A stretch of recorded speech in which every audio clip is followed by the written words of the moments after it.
দ্বাদশীর সকালে এটা। তো যাই হোক, এই যে সকালে উঠে চান সেরে, আমি বাসি কাজ সেরে, স্নান সেরে চলে এসেছি পুজো দিয়ে চা করার জন্য। তো পুজো দিয়ে প্রসাদ মুখে দিয়ে আমি পালনটা সেরে নিয়েছি।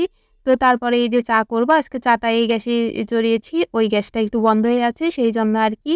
তো চাটা খেয়ে তারপরে ওই গ্যাসটা পরিষ্কার করে নিয়ে তারপরে রান্না করব। আপনারা সবাই কেমন আছেন? কে কোথায় থেকে আমার ভিডিওটা দেখছেন? অবশ্যই কমেন্ট করে জানাবেন। আজকে আমি এই যে দুধ চা করে নিয়েছি 3 কাপ। আর এটা শুক্রবারের সকাল ছিল জন্য ওর বাবাও বাসায় আছে। তো ওর বাবাকেও আজকে দুধ চাটাই দেব। আর আমি এই যে চা খাওয়ার পরে আমি ঘরের কাজ সারার জন্য ঘরে গিয়েছিলাম। আর এখানে কিছুটা বুটের ডাল আমি ভিজিয়ে রেখে গিয়েছিলাম আরকি। আজকে আমি বুটের ডাল রান্না করব দুপুরে। আর ডালটা আমি একটু বেশি পরিমাণেই নিয়েছি। একবারে সিদ্ধ করে অর্ধেকটার মতো আমি ডিপ ফ্রিজে রেখে দিব। এতে পরবর্তীতে আবার আমার যেইদিন নিরামিষ পড়বে বা যেইদিন আমার খেতে ইচ্ছে করবে বুটের ডাল, সেই দিন আমার আর সিদ্ধ করার ঝামেলাটা থাকবে না আরকি।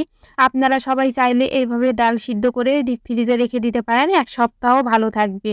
তো এই তো চা খাবার পরে আমি তো রুটি সবজি করেছিলাম, সেগুলো খাওয়া-দাওয়া করে আমি সবকিছু বাসনপত্র ওই যে মেজে নিলাম। মেজে নিয়ে ডালটা ছড়িয়ে দিয়ে আমি বাসনগুলো মেজে নিলাম আরকি। মেজে নিবার পরে আমার ডালটা এই যে হয়ে গিয়েছে সিদ্ধ। তো তারপরে অর্ধেকটা পরিমাণ উঠিয়ে রেখেছিলাম। উঠিয়ে রাখার পরে আমি এই অর্ধেকটাতেই আরেকটু জল দিয়ে একটু গরম করে নিয়েছি। গরম করে নেবার পরে এই যে সম্বারাটা দিয়ে দিলাম ডাল। যেহেতু নিরামিষ আজকে আমাদের দ্বাদশী ছিল, সেইজন্য পেঁয়াজ রসুন আর দিব না আরকি। তো এইটা আ মনে করেন যে আমি সম্বারাজেও এমনি দিয়েছি। শুধু জিরা, তেজপাতা আর শুকনো মরিচ, গরম মসলা এগুলো দিয়েই যে সম্বারাটা দিয়ে দিয়েছি। আর পরে একটু আদা জিরের বাটা আমি দিয়ে দিয়েছিলাম। আর নামানোর আগে ঘি আর সামান্য পরিমাণ একটু চিনি দিয়ে দিয়েছিলাম। দেবার পরে আমি ডালটা নামিয়ে আমি কড়াইটা আবার পরিষ্কার করে নিয়েছি। পরিষ্কার করে নিবার পরে এই যে মিষ্টি কুমড়ার আমি এটা বড়াগুলো ভেজে নিচ্ছি। আমার ফ্রিজে এইটা ডাল বাটাই ছিল। এর আগে একদিন ভিডিওতে দেখেছিলেন আপনারা যে ডাল আমি বেটে বক্সে করে ডিপ ফ্রিজে রেখে দিয়েছিলাম। তো এই তো সেই ডাল বাটাটুক বের করে রেখেছিলাম যে এই মিষ্টি কুমড়ার বড়াগুলো করব জন্য। যেহেতু নিরামিষ ২ টা ভাজি না হলে ভালো লাগবে না। আর আমি কিন্তু এই যে বাদামও কয়েকটা ভেজে রেখেছি। বাদামটা ভাজি দিয়ে আমি করব, একটু দুপুরের জন্য পোলাও রান্না করব।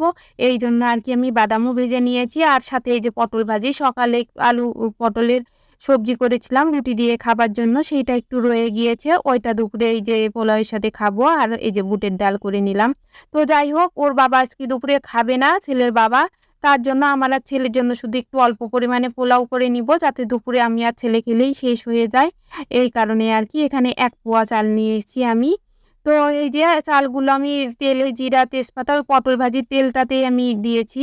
যার জন্য একটু হলুদ কালার হয়েছে। এখন ওই তেলটা চেঞ্জ করলাম না। ইচ্ছা করেই করি নাই। যেহেতু নিজেরাই খাবো, এইজন্যই আরকি তেলটা আমি চেঞ্জ করে নিই নাই। আর ওইখানে আমি জিরা আর শুকনো মরিচ, গরম মসলা আর দারচিনি যা বলেন আরকি, সেইটা দিয়ে আমি এই যে তেলে চালটা দিয়ে, চিনি গুঁড়ো আতপ চাল ছিল এটা, দিয়ে খুব ভালোভাবে লবণ দিয়ে ভেজে নিলাম। নেবার পরে আমি পাশের চুলাতে গরম জল বসিয়ে দিয়েছিলাম।